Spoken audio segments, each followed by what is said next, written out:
Osmosis या types of osmosis. Types of osmosis, दो प्रकार के परासरण जो है वो पाए जाते हैं, endo osmosis and exo osmosis.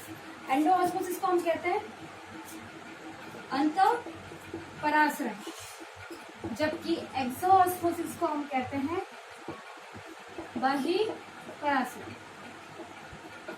अंतर परासरण में क्या होता है, अंतर परासरण या एंडो ऑस्मोसिस में क्या होता है कि किसी भी कोशिका को अल्परासरणी विलयन यानी कि हाइपोटोनिक सॉल्यूशन में रखने पर जल के अणु जो होंगे अल्परासरणी विलयन से कोशिका में प्रवेश करते हैं और इसी क्रिया को हम क्या कहते हैं, अंतर परासरण कहते हैं। अब अल्परासरणी विलयन क्या होता है, यानी कि इसकी परासरणता कैसी है, कम है, यानी कि जो कोशिका हमने रखी उसकी कंसंट्रेशन जो है ज्यादा है और इसकी कंसंट्रेशन कम है, तो अपनी निम्न सांद्रता से उस सांद्रता की ओर जो जल के अणु होंगे वो गति करेंगे, क्योंकि यहाँ इसकी कंसंट्रेशन जो है वो कम है, इसकी सांद्रता कम है, क्योंकि ये कोशिका है इसमें जाड़ा गाढ़ा गोल भरा हुआ। जैसे हम एग्जांपल ले लिया अगर किशमिश को मैं हाइपोटोनिक सॉल्यूशन यानी कि केवल सॉल्यूशन वाटर के सॉल्यूशन में रखती हूँ जो कि उसकी हाइपोटोनिक है ना,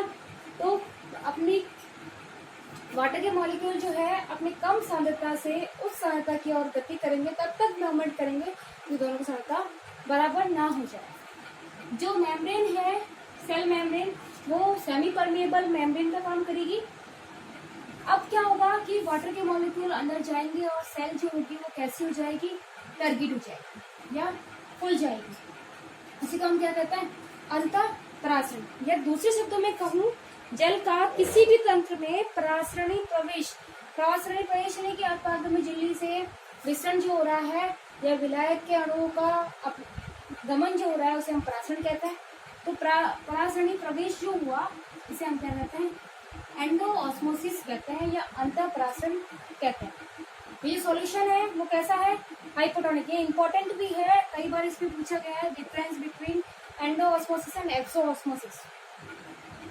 अब हाइपोटोनिक सॉल्यूशन क्या होता है, मैं अलग से डेफिनेशन वापस से बताना चाहूंगी कि हाइपोटोनिक सॉल्यूशन ऐसा विलयन होता है जिसकी सांद्रता कोशिका रस की सांद्रता से कैसी होती है, कम होती है। इसकी कंसंट्रेशन कैसी होगी, कोशिका रस यानी कि जो मैं इसमें रखा हुआ है, जो कोशिका रखी हुई उसकी कंसंट्रेशन से इसकी कंसंट्रेशन जो होगी वो कम होगी। जैसे कि एग्जांपल ले लें किशमिश, तो किशमिश के अंदर की जाड़ा गड़ा गोल भरा हुआ है तो उसकी कंसंट्रेशन कैसी होगी, ज्यादा होगी, जबकि वाटर की कंसंट्रेशन जो है बाहर जिसमें हमने वाटर रखा है बीकर के अंदर उसमें किसमें डाल रखते हैं तो वाटर में जो है कंसंट्रेशन कम होगी।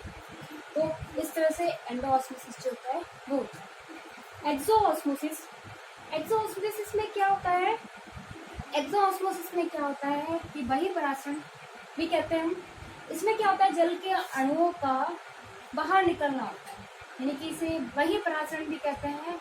यह इसमें जो सेल होती है उसे हम हाइपरटोनिक सॉल्यूशन में रखते हैं, यानी कोशिका को हाइपरटोनिक विलयन या हाइपोटोनिक सॉल्यूशन में रखने पर जो है जल के अणु कोशिका से बाहर निकलने लगते हैं, है ना।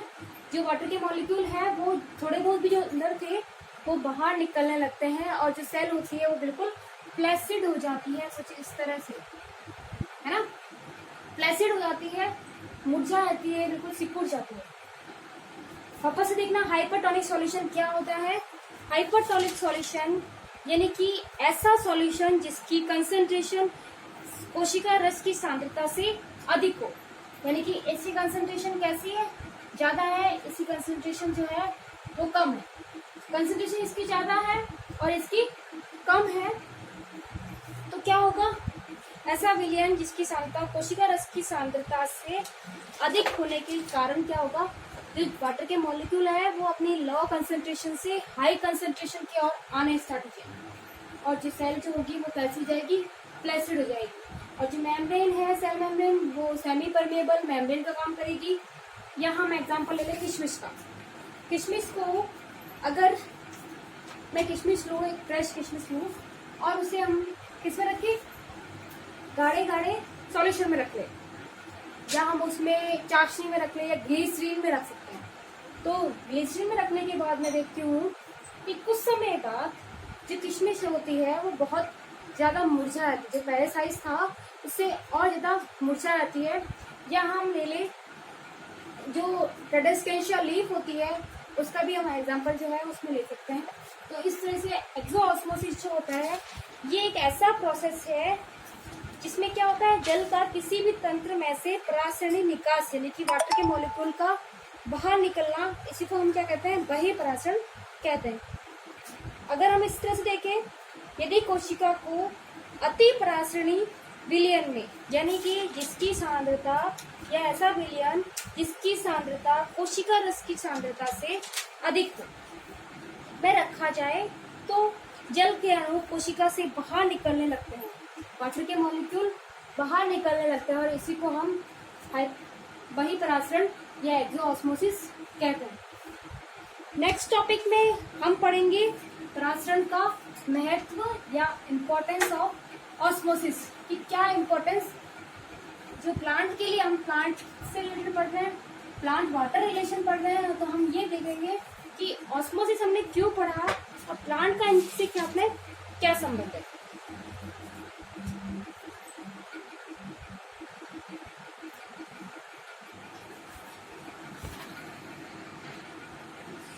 इम्पोर्टेंस ऑफ ऑस्मोसिस या परासरण का जो महत्व है वो क्या है। प्लांट के रेफरेंस में हम पढ़े तो पादप जल जो एब्सॉर्ब करते हैं, ये प्लांट जो है वाटर का जो एब्जॉर्प्शन करते हैं वो भी क्या करते हैं, ऑस्मोसिस के थ्रू ही करते हैं। कैसे करते हैं कि जो रूट हेयर्स होती है, रूट हेयर्स जो है वो अवशोषण करके पादप में एक कोशिका से दूसरी कोशिका में जल का जो मिश्रण है परासरण द्वारा जो है वही होता है। अब रूट हेयर्स क्या होती है, जो रूट होती है, ये रूट के बाहर छोटे छोटे रूट हेयर्स होते हैं और यही वाटर का एब्जॉर्प्शन करते हैं। तो ये जैसे वाटर का एब्जॉर्प्शन करेंगे तो ये एक सेल से दूसरी सेल, दूसरी सेल से तीसरी, और इस तरह से ये सेलुलर ट्रांसपोर्ट होता है। वो भी किस तरह से होता है, ऑस्मोसिस के द्वारा ही होता है। यानी कि वाटर के मॉलिक्यूल अपनी हाई कंसंट्रेशन, जहाँ कंसंट्रेशन वाटर की मॉलिक्यूल ज्यादा है वहां से कम कंसंट्रेशन, जिसको सेल की कंसंट्रेशन कम है उसकी और वाटर जो है वो चलता जाएगा और उस तरह से पूरे प्लांट में इसका डिस्ट्रीब्यूशन हो जाएगा। नेक्स्ट है सेल टर्जिडिटी या कोशिका का स्फीत होना या फूलना। ये भी किस पर निर्भर करता है, परासरण पर निर्भर करता है। अब टर्जिडिटी क्या होता है, कोशिका का जो स्वेलन होता है, फूलना होता है, उसी को हम क्या कहते हैं, सेल टर्जिडिटी कहते हैं। वो किस कारण से होता है, हाई फ्लूइड, कोशिका के अंदर फ्लूइड जो होता है वो बढ़ जाने के कारण जो है वो होता है। अगर ऐसा नहीं होगा तो प्लांट जो है वो सीधे खड़े नहीं रह पाएंगे। तो सेल टर्जिडिटी के कारण ही जो है प्लांट सीधे खड़े रहते हैं, पत्तियां एकदम स्ट्रेट रहती है, वो इसी कारण से होता है। या पत्तियां फुली रहती है, वो सेल टर्जिडिटी या कोशिका के फूलने के कारण ही होती है। नेक्स्ट है वाटर का डिस्ट्रीब्यूशन। पूरे प्लांट के अंदर वाटर का डिस्ट्रीब्यूशन जो है वो भी ऑस्मोसिस के कारण ही होता है। नेक्स्ट है कि जो तरुण कोशिकाओं की जो वृद्धि होती है, ग्रोथ जो होती है, वो भी प्लांट में जो तरुण कोशिकाओं की वृद्धि होती है वो भी ऑस्मोसिस के द्वारा ही होती है। यानी कि ऑस्मोसिस से ही वाटर का डिस्ट्रीब्यूशन होगा और कम कंसंट्रेशन से हाई कंसंट्रेशन की और प्लांट अपनी अधिक सांद्रता से निम्न सांद्रता की और वाटर के मॉलिक्यूल का गति होगी, मूवमेंट होगा और पूरे पौधे में वाटर की सप्लाई होगी और ग्रोथ जो है हो। नेक्स्ट है प्रोटेक्ट प्लांट फ्रॉम या अगेंस्ट फ्रीजिंग। फ्रीजिंग क्या होता है, कई बार क्या होता है कि टेम्परेचर बहुत ज़्यादा कम हो जाता है, यानी कि 2-3 डिग्री सेंटीग्रेड और कई बार -2-3 डिग्री सेंटीग्रेड भी हो जाता है। तो इतने कम टेम्परेचर पर क्या होता है कि जो सेल के अंदर का जो वाटर होता है और सेल मेम्ब्रेन के बाहर की ओर जो वाटर होता है वो आइस के फॉर्म में जमने लग जाता है। और अगर जमने लग जाता है पानी तो पादप की या प्लांट की धीरे धीरे सारी मेटाबॉलिज्म एक्टिविटी जो भी होती है वो धीरे धीरे बहुत ही कम होने लग जाती है। और कई बार इतना फ्रीजिंग हो जाता है कि प्लांट जो है ज़्यादा लंबे समय तक फ्रीजिंग रहने पर प्लांट जो है वो डेड हो जाता है। तो फ्रीजिंग से बचाता है कौन, ऑस्मोसिस। कि अगर ऑस्मोसिस होता है तो प्लांट जो है अपने आप को फ्रीजिंग से बचा पाता है। ऑस्मोसिस के कारण ही प्लांट अपने आप को कोई तरह से शीतलन नहीं होने देता। एक है डेसिकेशन यानी कि सूखने से। कई बार बहुत ज़्यादा गर्मी पड़ती है, बहुत ज़्यादा धूप पड़ती है या बहुत ज़्यादा टेम्परेचर बढ़ जाता है, तो उस समय भी ऑस्मोसिस के कारण ही जो है प्लांट अपने आप को बचा पाता है। इस तरह से